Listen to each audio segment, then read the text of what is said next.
آقا جون ما رو تنها نذار آقا جون. سرش بپر سرش بپر. آقا جون آقا جون.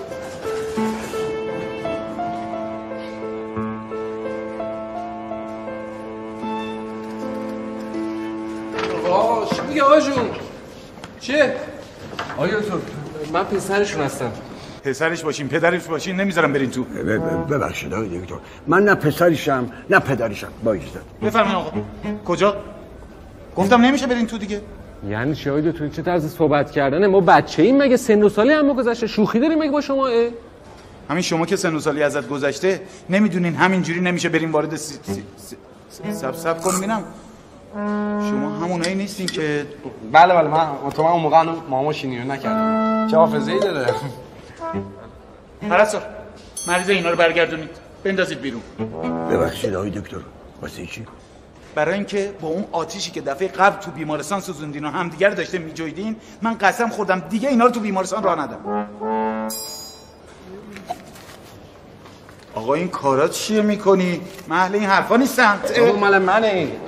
آی دکتر ببین اون که اتفاقی بود دفعه قبل معذرت خواهی هم که کردیم. اصلا از ظاهر شما هم پیداست که دکتر بسیار متعهد و معقول و آقای دکتر با شما دارم سرتون میزی میری؟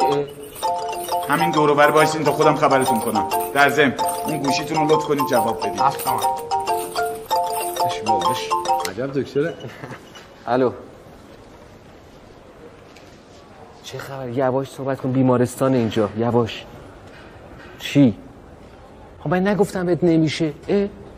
نمیتونم. خب چطور اون موقع که پول نقد و شمردم گذاشتم کف دستت این چیزا حالیت نبود؟ فکر اینجاشو نکردی الان داری میگی؟ نمیتونم پولم باید پس بدی آقا جون. خداحافظ.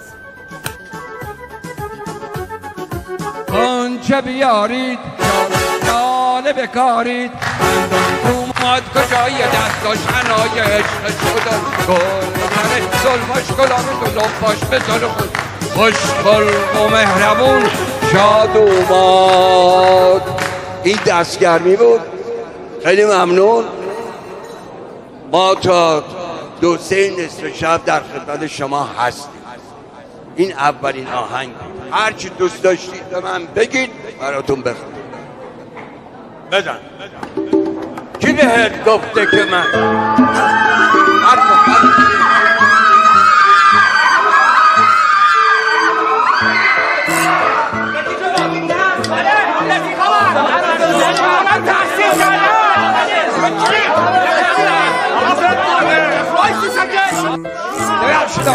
اینا گروه آکروبات تالارن.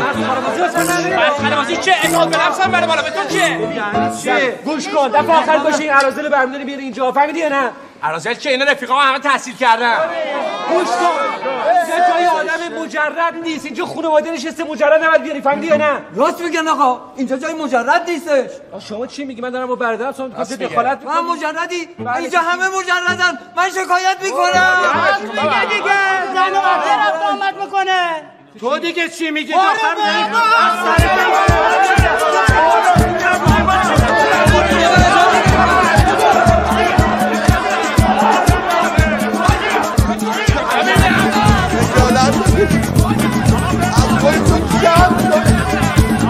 روزگاری اینجا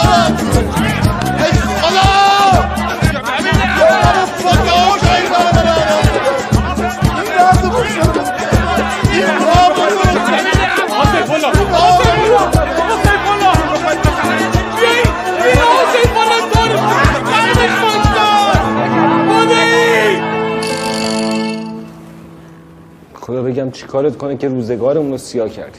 خدا رو زمین ولد داره که حاجی رو سکتش دادی. خدا نیست و نابودت کنه انشالله. چرا خدا مایه میذاره؟ خودت مایه بذار که با این کارات زندگی هممون نابود کردی. چی شد؟ بابا حالش چطوره؟ چی شده؟ ناراحت نشید نوشین خانم. بابا CCOه. دکتر گفت حالش خوب میشه. ایشالله ایشالله.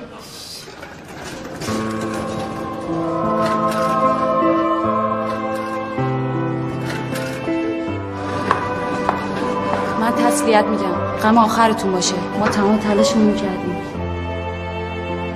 آقا جون به اینا نگفتم که من اونا رو گفتم نگاه کن تهرا رو. برو به اونا. بعد میگم من چشام ضعیفه. آقای دکتر بابای من حالش چطوره؟ پدرتون جای نگرانی نیست. خوبه خیالتون راحت. این 9 تومنه. من برم بابامو ببینم. دست تو بنداز. صادق دوشینو بعد بریم خونه مامان تنهاست. بصیرت رو با اینم اینجا میمونه. مگه تو هم میخوای بری؟ من آره یه کار اداری دارم فوریه. این وقت شب؟ یک کار اداری دور همیه دیگه. سر دوستای نزدیکم. چه؟ همین روزا ببین کی بشه من زنگ بزنم این برادرای زحمتکش نیروی انتظامی بیان یه دستمن بزنن برات دارن ببرن یه طایفه ای از شهرت راحت شه. صادق برین دیگه این موجی مردو برداره دیوونه میشه. پرنیز به آقا جون. خیلی بهتر شد.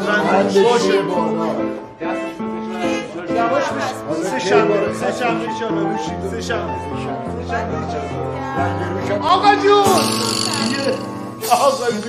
یعنی که آقا جون برای چند میوه آوردم.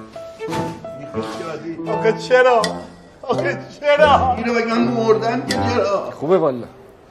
ما داریم اینجا خون گریه میکنیم اون وقتی از خدا بیخبر از دیشب رفته پی اشغال خودش. اصلا انگار نه انگار ما اینجا مریض رو به موت داریم. پرویز اتفاقا خوب شد. راستش نمیدونستم چجوری سر حرف باهاتون واقع. چند وقت پیش با خودم گفتم چه اشکالی داری یه وصیت‌نامه مختصری بنویسم واسه روز مبادا. این حرفا چیه؟ حالا من فکر می‌کنم روز مبادا که همین الان دیگه بهتره بازش کنیم بخون. ضرری نداره که اگه رفتنی شدیم که هیچی. اگرم موندیم حالا 30 سال 40 سال بالاخره بعد یه روزی باز کنم بخونن دیگه. بخون برساتی. چشم آقا. الان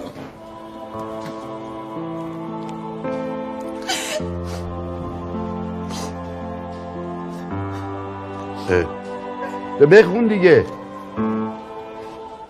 بخون. نکنه همراه نیوردی. اجازه بدید. زود داشت دیگه. نگاش کن چه خوشگله. اینا چی فرستادی؟ ببخشید ها مال نوه. تو گورت کجاست که کفنت باشه؟ نوه دختری رو عرض میکنم. شما که دختر نداشتین آقای فراستی؟ مادر جان چیکار داری تو امورات خصوصی مردم تجسس میکنی؟ درست آخه. شما اگه اجازه بدید میریزم رو زمین دونه به دونه میگردم حتما پیدا. برساتی برای من میخوام بزنم جلو ماشین.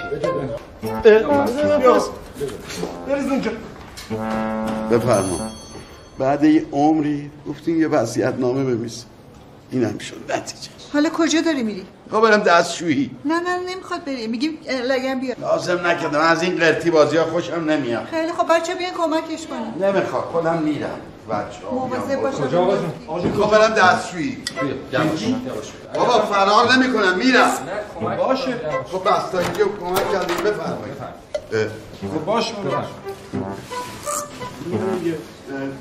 بابا این تو چی یاد داری؟ دلم کنی من باشم خیالم راحت. من خیالم ناراحته. نگاه نمی‌کنم راحت. آقا نمیخوام برو بیرون اینجا با دست من در نمیرم. برو. من آب میوه میخوام. چی میخوای؟ آب میوه. خیلی خب بیا بهت بدم. اینا چرا باز اینجوری؟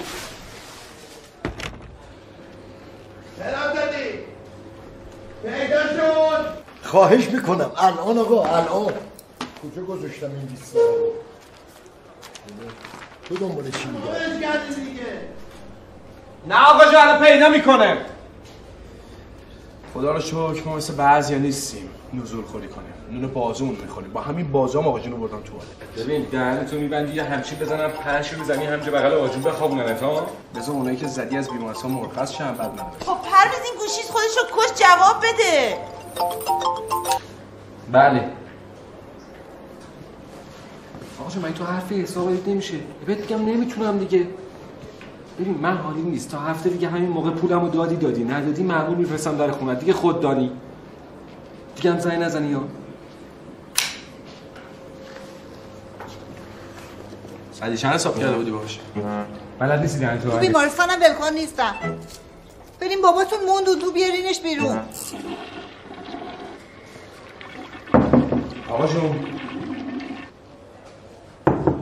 آقا جون هستش برو کنار آقا جون منم آقا جون جواب نمیده آقا جون سیف الله خان سیف الله خان آروم باشی بریم آقا بریم کنار بریم کنار جون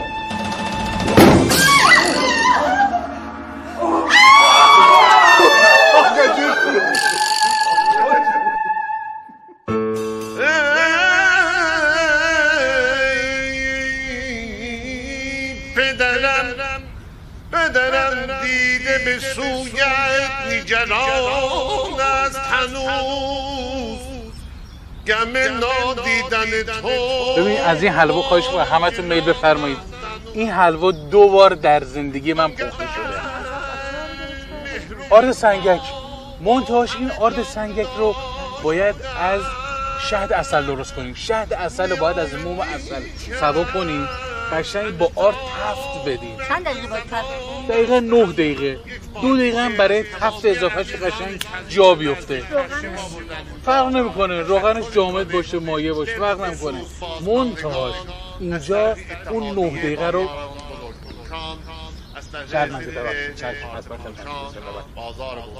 عرض کردم خدمتون خدا امواتتون رو بیامرزه. من خدمتون میرسم براتون مفصل توضیح میدم که این حلوا چجوری پخته شده. شرمنده ببخشید بفرمایید. چه پسر قدر پدر را میدان گوش بدید داشو چه پدر قدر پدر را میدان چه پسر قدر پدر را میدان گر نباشد مهر او در دل تو.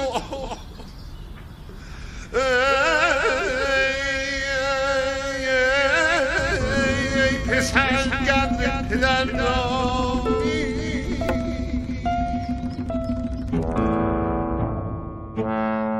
خب کسی حرفی نداره؟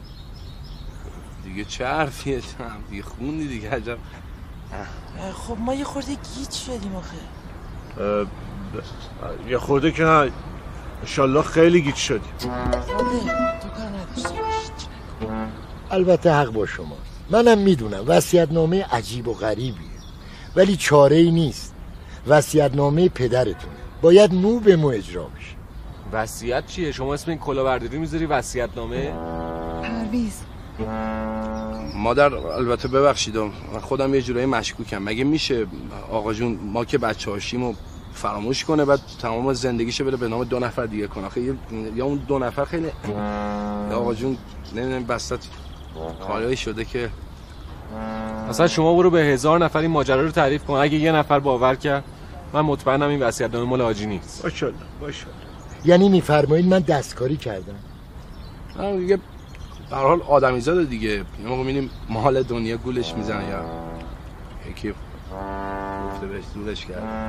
ببخشید آقای فراستی بچه‌ها یه مقدار شوکه شدن وگرنه منظورشون که شما نیستین. خجالت بکش. من کاری ندارم که این دوتا از ارث محروم شدن که واقعا هم حقشونه. خدا بیامرز آقا جونم چقدر التماستون کرد چقدر خواهش کرد زن بگیرین آدم شین با هم آشتی کنین گوش نکردن. خب اینم تنبیهشونه. من موندم که چرا من باید از ارث محروم بشم. اینجاست که یه ذره به وصیت‌نامه شک دارم. بله این بخشش خیلی خیلی مشکوک. ببینید چند روز پیش سیف الله خان اسناد و مدارک تمام مال و اموالشو به نام این 2 نفر کرد. البته اسناد و مدارکش هم تو دفتر هست، میتونید بیاد ببینید. دلیل نمیشه که این یه ورق کاغذ 1000 تا کار میشه باش کرد. من خودم 1000 بار این کارا دیدم، اینو اون انجام میدم. بشکنه این دست.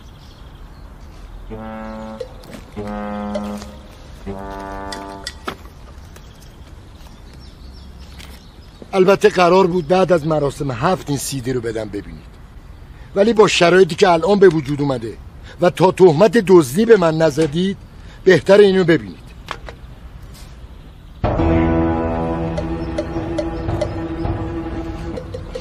فراستی این کمدی سخیف.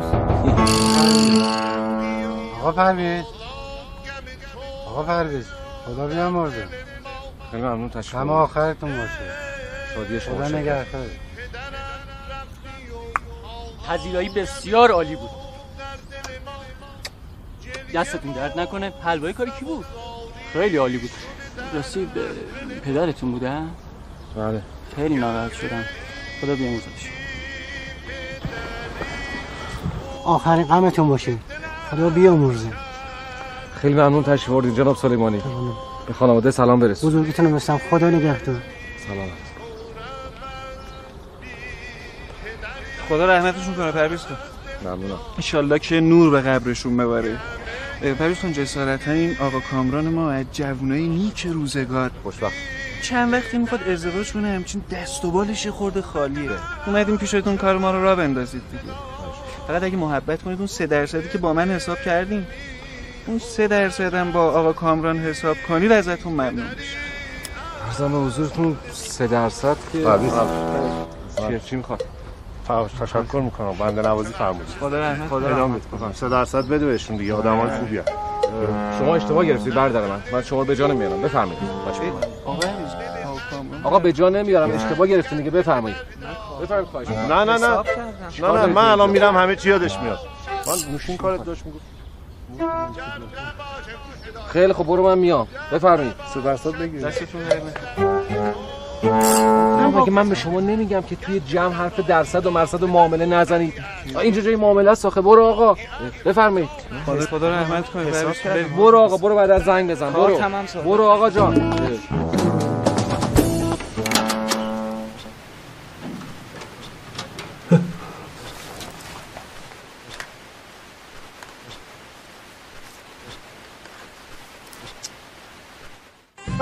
تالار بزرگ باغ زندگی با بهترین و پیشرفته ترین امکانات روز آماده پذیرایی از شما عزیزان می باشد. تبلیغ تالار نوشین. تالار بزرگ باغ زندگی با زیباترین چشماندازها خاطرات شیرینی را برای شما و خانواده عزیزتان رقم خواهد زد. یه این فراستی امروز درست پیرتنشه قرفتر میشه. این چیه آخه؟ زندگی. اگر دارین این فیلم رو ببینین حتی من مردم و شما جنگ و جدلتون شروع شده سر چی؟ ارسیه بامبول در آوردین. خجالت بکشی از خودتون، شرم کنین. من همینجا اعلام میکنم این وصیت‌نامه کامل خودم نوشتم. کلیه مال و اموالم میخوام ببخشم به بصیرت موجود.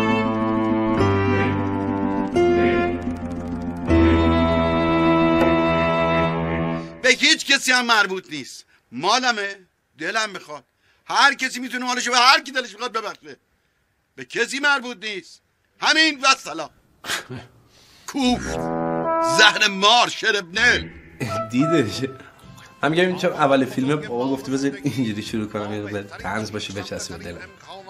فرق نه آقا جون خدا بیامرز اصلا شوخی نداشت با هیچ. منم فکر میکنم جدی بود.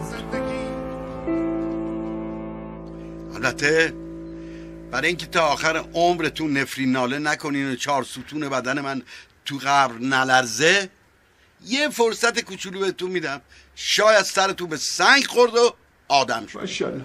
توی کمد اتاق قدیمی یه چیزی براتون گذاشتم که به درد همتون میخوره. ولی حق ندارین تا 40 من دست بهش بزنی بازش کنین. باز تکرار میکنم تا 40 من حق ندارین دست بهش بزنین بازش کنین. متوجه شدین؟ چشم. دست نمیزنی بکن. تا 40 چیزی نیست صبر میکنم اینجا. چرا مونده تو 40؟ صبر میکنیم دیگه. چاره نیست دیگه، تا 40 باید صبر کنیم.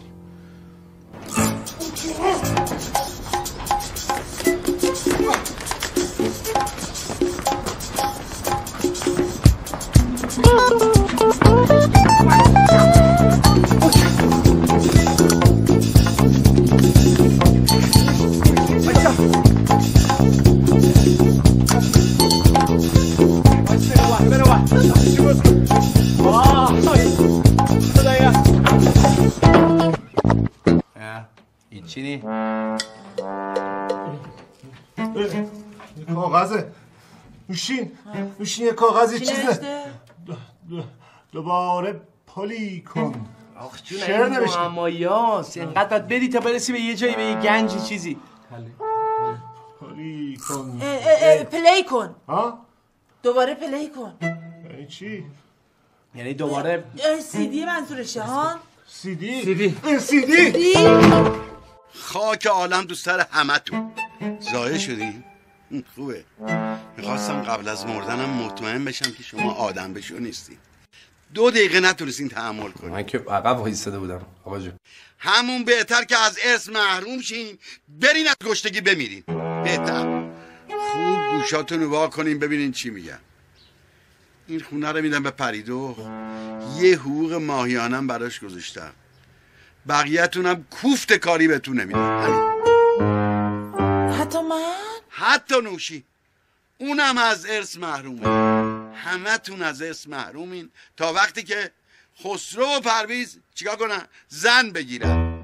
حالا من که نتونستم آدمشون کنم، شاید زن بگیرن اون موقع آدم شد. در ضمن تا 40 هم وقت داری این کارو بکنی، وگرنه ارث بی ارث. نوشین بابا، اگه تو هم میخوای به حق و حقوقت برسی، سعی کن کمکشون کنی اینا به سر سامون برسن. در ضمن جفتتونم باید با هم زن بگیرین، تک تک قبول نیست. و سلام، نامه تمام. فهمیدی؟ گفتم تو 40 باید صبر کنی. آقا یه دقیقه بده. چیکار میکنی؟ ببینم تش شاید یه چیز داشته باشه. بابا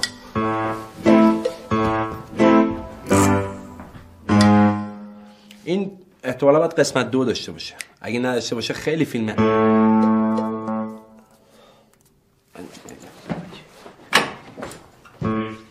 تش داره ولی چیکار میکنی؟ واقعا حوصله داری یا؟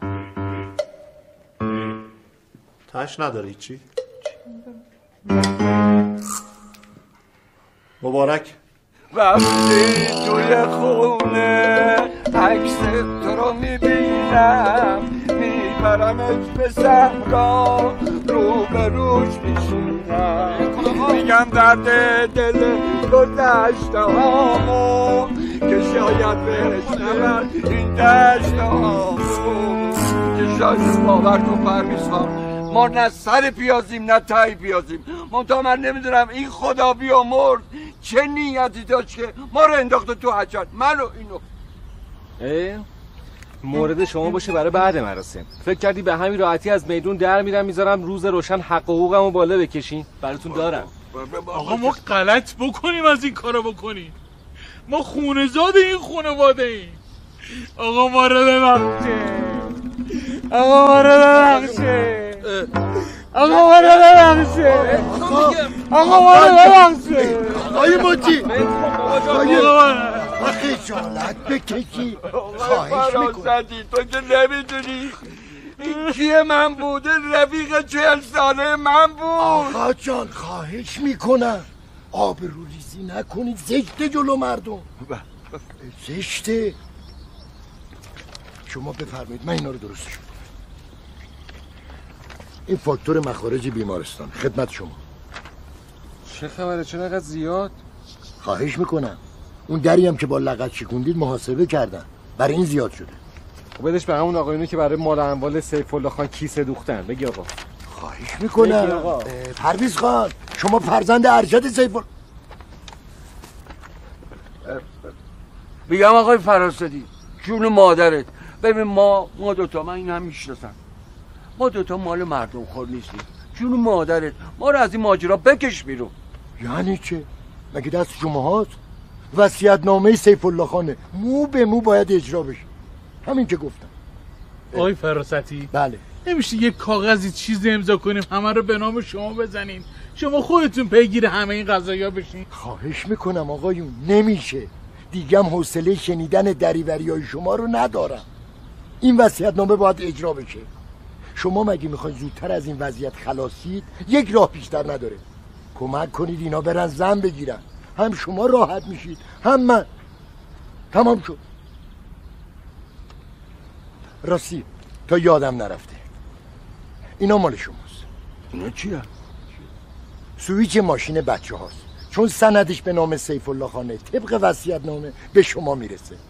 البته 40 روز امانت دست شماست، میتونید ازش استفاده کنید، ولی وقتی این بچه ها زن گرفتن ازتون پس میگیرن. وای به روزتون اگه خط بهش بیفته. همون ماشینا رو؟ بله. همین گنده ها رو؟ بله. همون قشنگا رو؟ بله. مال خودمون میشه؟ بله بابا، مسیر از شما هم که ما رو سر کار گذاشته، قربونت برم.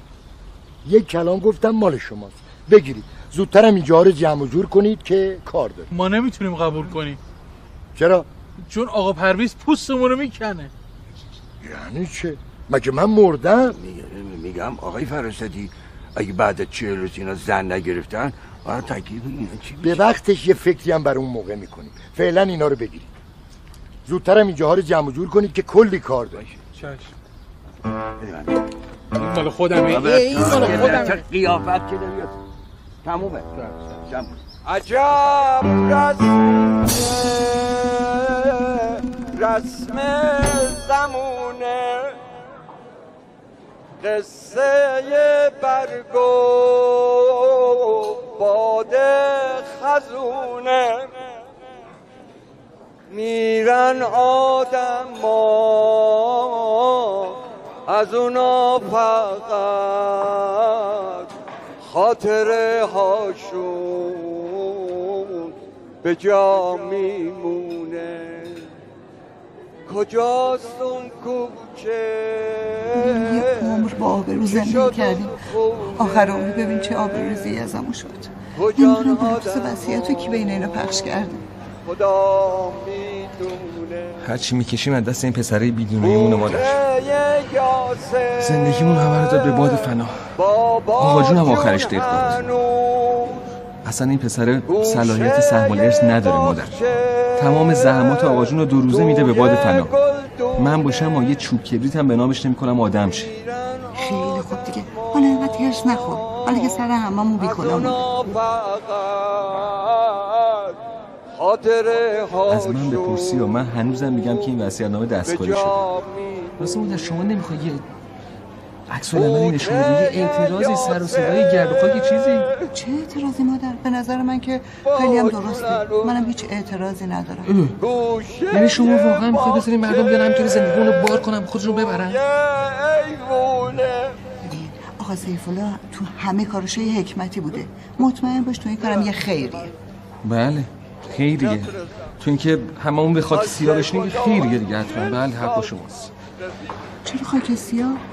به شرایط وصیت عمل کنی، انشالله همه چی حل میشه. 2 مرتبه همه چی مال خودتون میشه. سلام. سلام. ببخشید چرا آقا پرویز انقدر ناراحت بودن؟ این خانومای اینجا چیزی گفته بودن بهشون؟ نه فقط یه ذره خسته بود، رفت یه هوایی بخوره برمیگردن. میگه پری دختر جون مهناز ما رو که دیده بودین یادتونه؟ هزار ماشاءالله بزرگ شده، خانومی شده واسه خودش. جدیدن داره میره کلاس آشپزی پیشرفته. البته من بهتون بگم من اصلا قصد ازدواج ندارم، میخوام ادامه تحصیلم بدم. از هر انگشتش باور کن یه هنر میریزه، خیاطی، آشپزی، گلدوزی، تمام شالای من با لباسامو همین مهناز میدوزه. خیلی قشنگ. ماشاءالله. میگم پری دختر جون اگر شما تو این هفته خونه هستین، البته ما که خونه ایم، اگه میخواین شما تشریف بیارین. چشم حتما. ببخشید من الان هیچ کاری ندارم، همه کارامو انجام دادم. میخوایم بیام کمکتون؟ آره. نه مهنوز جون دستت درد نکنه، این همه کارگر اینجا هست. با اجازهتون. ببخشید هیچی تسلیت میگم بهتون. اونم از ارث محرومه. همه تون از ارث محرومین تا وقتی که خسرو و پرویز چیکار کنن؟ زن بگیرن. حالا من که نتونستم آدمشون کنم.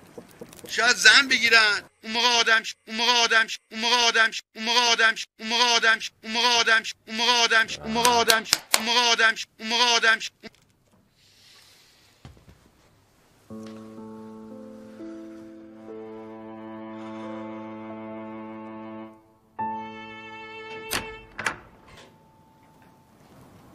پرویز جان ول کن دیگه اون وصیت نامه رو. مادر جون شام یخ کرد. باشه مادر، شما برو، من الان میام. زود بیا یا بلند شو مادر جون.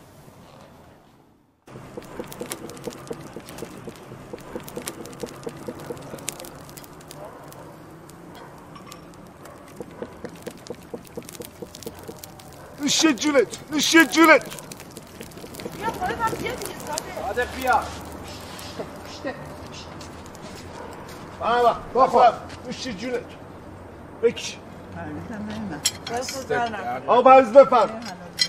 بفرم نوش جونت. نه پرویز بیسو که بیدار نشده بود ها؟ نمیدونم، من نگاه نکردم. نگاه نکردی؟ پرویز انقدر تو این CD رو نگاه کردی خش برداشت که نمیخوای بی خیالش بشی؟ من موندم قطعی وصیت بود. آقا جون ما این وصیت رو کرد. آخه پدرای مردم هم وصیت میکنن، آقا جون ما هم وصیت کرده. کی با زن گرفتن آدم شده که ما بخوایم آدم شیم؟ آقا البته دور از جون دیگه، نه؟ با تو نبودم. تو یکی از همون اولش هم آدم بودی. اون زندگی که بخواد تو 40 روز پا بگیره از همین الان فاتحش مونده است. یعنی باید اون زندگی رو گل گرفت. اتفاقا اگه قسمتت باشه خیلی هم خوب میشه. همین من و صادق یادتونه از خواستگاری تا عروسیمون 5 روز نکشید. صادق یادته؟ چقدر خوش گذشت، چقدر شب خوبی بود.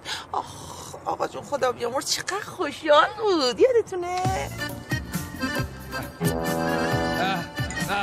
دختره احمق آبرو حیثیتمو از ارث محرومش میکنم. دیگه نمیخوام چشمم به روش بیام. بعد از عروسیش هم دیگه حق نداره پاشو تو خونه من بذاره. ببخشید آجی، ولی به نظر من فقط تقصیر شماست. اگه همون موقع که این پسرای راننده جلنبار پاشو گذاشته بود تو خونه ما برای خواستگاری میذاشتی قلم جفتشون رو خورد کنم، همون تموم شده بود دیگه. آقا جون بابا بی خیال دیگه، ما کاری که شده دیگه خودتون ناراحت نکنید. باشیم یه دست بزنین شادی کنین. ما هم خز بودیم دیگه، حالا ما این درست شدیم. خفه شو پسر بی غیرت. بله خیلی خوب. من چی هستم؟ سیف الله خب وقتی یه عمر آبرو داری دخترشو بده به راننده تالارش. من هیچ وقت آقا جون انقدر خوشحال ندیده بودم تو زندگیم. انقدر خوشحالم، من همیشه شکر میکنم خدا شکر من دوماد این خانواده. منم هر روز صبح تا شب دارم فکر میکنم که ما کجای کارمون غلط بود که. نوشین پاشو جا منو بنداز بگیرم بخوام. برای منم بندازیم. مگه نمیخوایم برین خونه خودتون؟ آقا فرستادی کلیده جفتشون هم گرفت ازشون. به خاطر وصیت؟ آره دیگه، گرفت داد به آقا موجی و بصیرت. چیه تو الان خوشحالی؟ ها؟ خوشحالی؟ نه من چیز کنم برم ببینم گیسو اگه بیدار شده بیارم شامشو بخوره. نوش جونت، الان میام میپزم. یا لا ده به نازم شاد اومادو ماشالله. این شاد اوماد قدش فکر میکنم 1.60 باشه ولی شماره پاش 54. روزیش زیاده. واسه دختر شما، واسه دختر شما خواستگارای اومدن، همشون با هدیه ها، همشون با هدیه ها دست به دست اومدن. اون یکی شاپ سر از سر بازار اومده، این یکی افسر و با 100 تا سرباز اومده. شما بگین توی این خواستگارا کی میشه دوماد ایشالله. توی این خواستگارا کی میشه دوماد ایشالله. بیا اون آقا که دم در واسطادن از بچهای شما. بله اون داداش همه چطور مگه؟ نمیدونم آخه سر و وضعش یه جوریه که استرس ایجاد میکنه. متوجه هستی؟ نه من میدونم شما نگران نباشین اصلا نترسین. اون همینجوری قیافش اینجوریه. ببین آقای نایف زادگان شما از طرف دوماد اومدین. دوماد از روسیه قدیمی من همه چی درستش بود. شما یه دقیقه وایسید من میگم بره خونه. نه آقا جون اینطوری نمیشه. چه این برج زنمو واسه اینجا آقا شما بعداً بیا راجع به درسایش با هم توافق کنید. خدا اصلا اینا رو بهتون قطع کن. چه این برج زنمو واسه اینجا مردم میخوان شاد بشن. این چه قیافه‌ای؟ خود اولات چی داری میخونه ها؟ خب میخونه اگه هر شب نمیخونه. خود میکنه. مگه نمیدونه ما عزا داریم؟ برو بگو سنگین میخونه میدم. برو. پرویز ما عزا داریم مردم چه گناهی کردن؟ اینا اومدن اینجا شاد باشن. خوشم میاد آخر علی بیغم. نمیفهمه دیگه تقصیر خودش نیست. نمیفهمه. من علی بیغمم. من میخوام مردم دلشون شاد بشه. تو چی نگاه کن قیافه کریه پوشیدی اومدی اینجا کم مونده دیگه عکسی تو بزن رو کارت بزن از آوردن اطفال خودداری کن چون لولو اینجا. آره. چه نکنه داره میخواد که شلیق قرمز بپوشم بیام رو صحنه واسم برای مهمونای محترم حرکات موزون اجرا کنم. من نمیخواد کار رو بکنی اینجا کسی نمیخواد بیای. واسه من هنوز هفتم آجی هم نشده 6 دقیقه کردی اومدی اینجا واسه من هر کاری کردم خوب کاری کردم. من صلاح این کارا رو میکنم. اگه شاد آماده عزیز دوستان بله پرویز سنگین بخون. سنگین چه؟ پرویز خان مردم دارن حال میکنن اینجا عروسیه. ببین اینا چیه داری میخونی؟ دارم من میگم سنگین بخون. تو این تالار این چیزا مزخرفات نمیخونی ها؟ چشم هرچی شما بگید. ولی یه سوالی از شما دارم پرویز خان. این ماشین شما صندلیش بخاری داره؟ ماشین من آره. چطور؟ این بخاریش چجوری خاموش میشه؟ آدم میسوزه. بصیرت الان وقت این حرفاست آخه. سنگین بخون. سنگینا. آقا تو چی کاره ای؟ خود خالت نکن. آقا عروسی مردم چه اصلا به تو جواب میده؟ خودت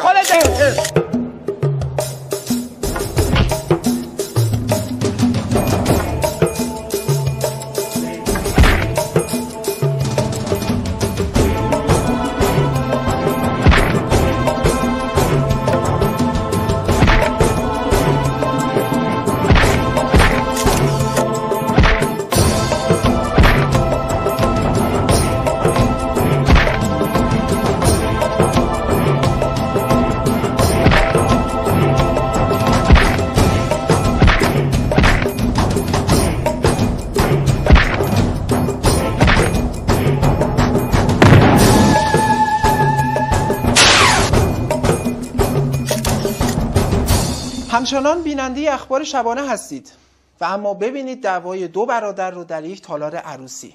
بنا به گفته حاضرین این دو برادر که اتفاقاً مالکین این تالار نیز هستند به خاطر نوع اجرای نوازنده ها به جون هم افتادن حسابی از خجالت همدن. از بعد حادثه خواننده تالار هم از مشت و لگد این برادر بی‌نصیب نمود. البته با وساطت بقیه این قضیه ختم بودو بایسته سن خانوم چشم مسئلی قبل کمون خب بیخیال اینجا محل کسب.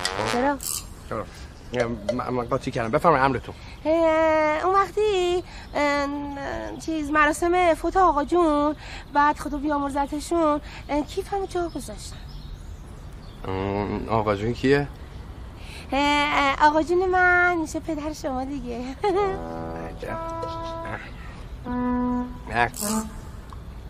یه کیف مشکی بود. بله. آره باشم یه شماره بود که شماره خودتون بود. بله. شماره‌اش که دست بچه‌های آشپزخونه است. نه حالا برای اینکه صاحب کیفو پیدا کنن زنگ بزنن شماره رو برداشتن. حتی بهتون زنگ میزنن منم پیگیری میکنم. آقا پرویز نیستن؟ نه خیر اینجا طرح آقا پرویز خودشون شخصا طرح ندارن روزای زوج اینجا نمیان. طرح من نمیدونستم. فکر کنم شما کلا طرح ندارید. نه روزای زوج نه روزای. نه من همه طرحمو تو مدرسه گذروندم. جدی؟ ولی کله دختر خوب. خب همینجا وایسا من الان میرم برمیگردم میام. خنگ این پسره. شکم دختر سوسن خانم.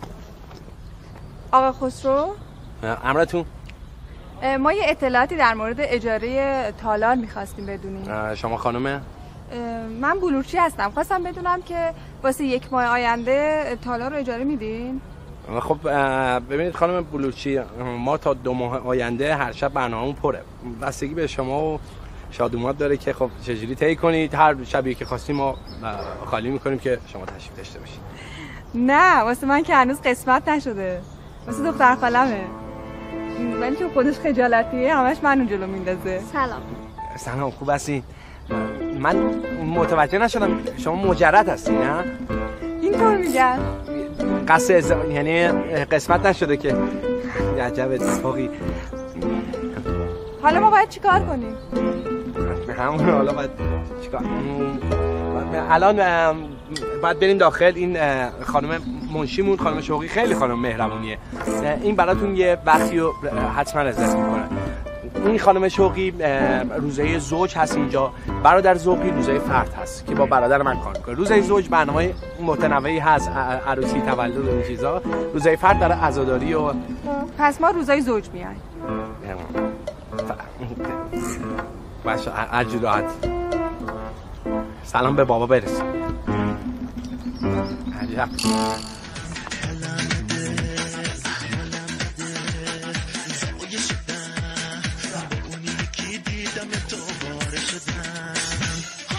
من همینجا اعلام میکنم این وصیت‌نامه کامل چی میومد؟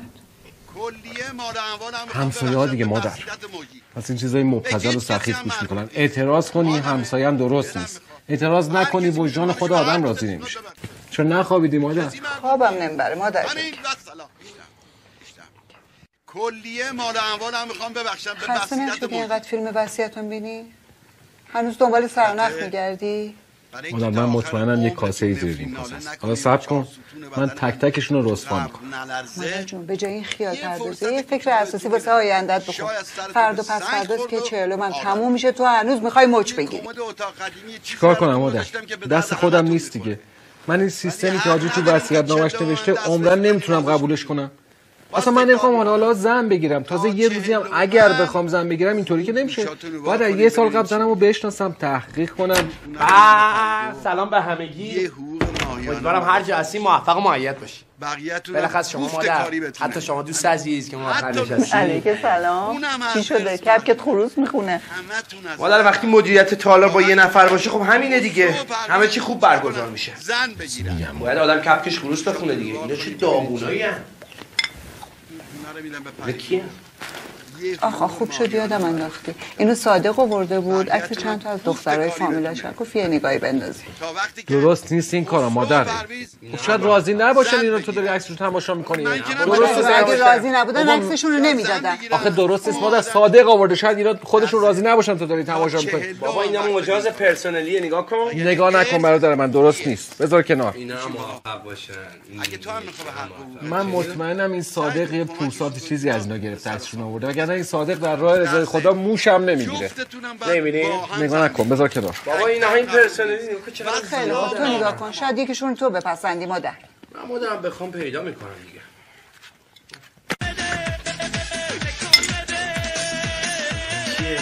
همسایه‌ها به خط و خط شد.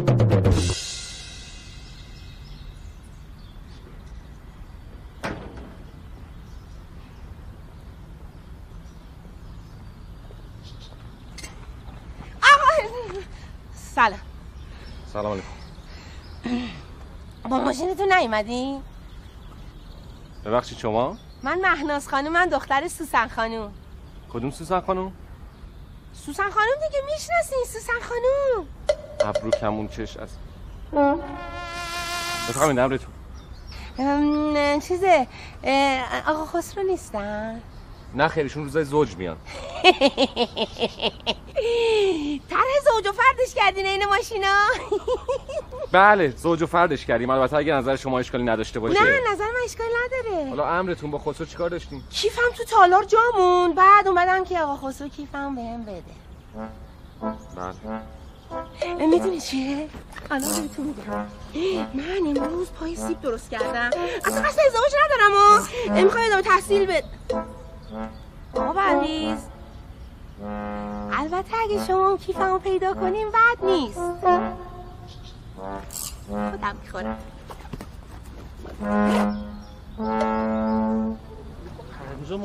سلام. علیک سلام. آهای میجه بینم. سلام. این چه سر ریختی واسه خودتون درست کردین ها؟ آقا خسرو دستور دادن اینجوری باشه. خسرو غلط کرد با تو؟ این چیه؟ سیرکه مگه اینجا ها؟ بری سری لباستون عوض کنیم اینا. موهاتم مثل آدم شونه کن. آقا ما پا گیج شدیم. یه روز شما دستور میدی اونجوری، یه روزم آقا خسرو میگن اینجوری. که شدی مثل آدم لباس بپوش گیج نشی. بریم اینا. آقا ما که خوبیم دیگه. تو خیلی عالی. شمسی خانم این چیه لچک سرت کردی؟ دیگه تکرار نشه. بریم اینا. برو.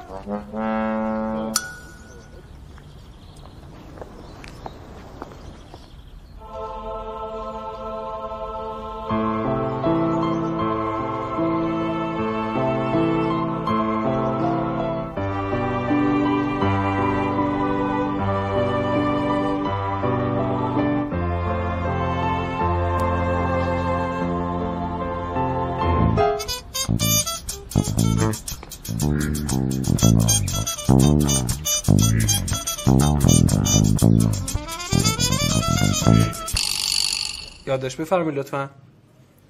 اسلام شهر، باغ زندگی. بله معروفه. خواهش میکنم در خدمتتون هستیم. خواهش میکنم. خدا. سلام. بفرمایید راحت باشین. آقای ذوقی این دو تا خانوما کی بودن؟ خانم ندیدم خب. همین دو تا خانومی که الان رفتن. هیچ خانومی نیومدن اینجا. یعنی هیچ خانومی نیومدن اینجا تو دفتر؟ اصلا. یعنی چی؟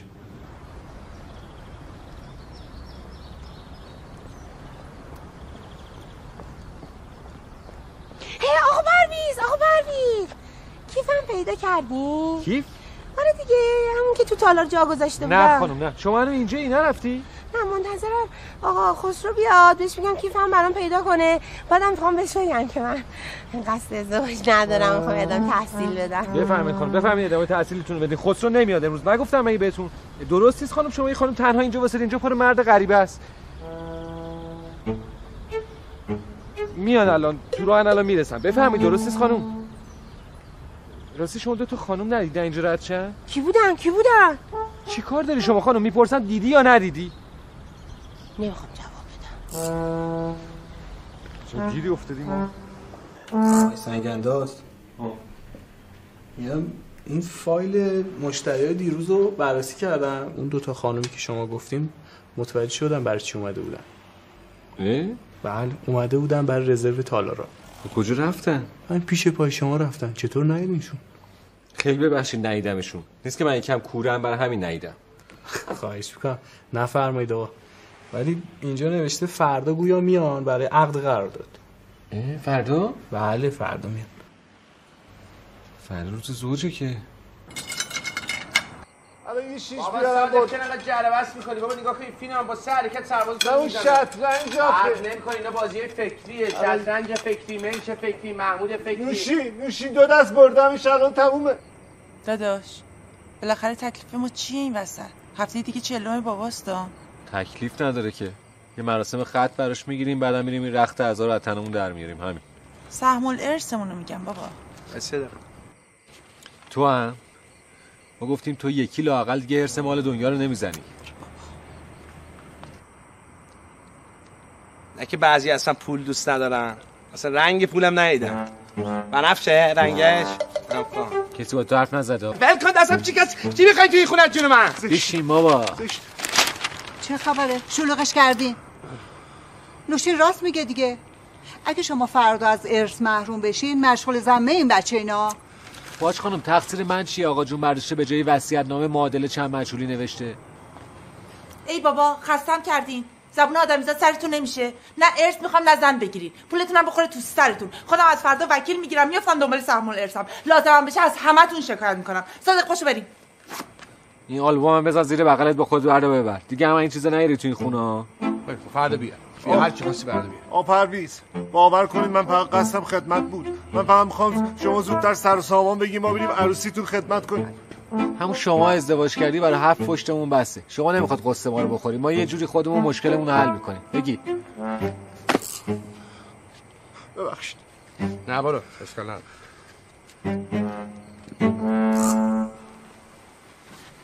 پرویز رفتارت خیلی زشت بود. ناسلامتی صادق دوماد این خانواده است. شما نمیخواد قصه صادق رو بخوری مادر. من میدونم اون چه مارموزی. نه این حرفا حالیم نمیشه. 10 روز دیگه چهلم پدرت میرسه. به خاطر نوشینم که شده هر دوتاییتون باید زن بگیری. عمرن. خیلی خوب. پس خودم دست به کار میشم. دیگه هم کاری به کار شماها ندارم.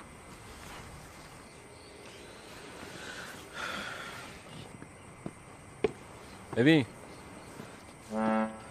من یه سری کار عقب افتاده تو تالار دارم. فردا من جات میرم، بعد پس فردا که تو میری 2 روز پشت سرم برو. نه من خودم فردا کلی کار دارم. یه قرارم دارم خیلی مهمه. چه قراری؟ یه قرار کاری اداری. خب فردا رو بذار من برم، بعد تا آخر هفته تو برو. نه نمیشه، من خودم کلی کار دارم. لج داری میکنی ها؟ من دارم لج میکنم؟ ببین واسه من زبون درازی نکن، روم میاد بالا.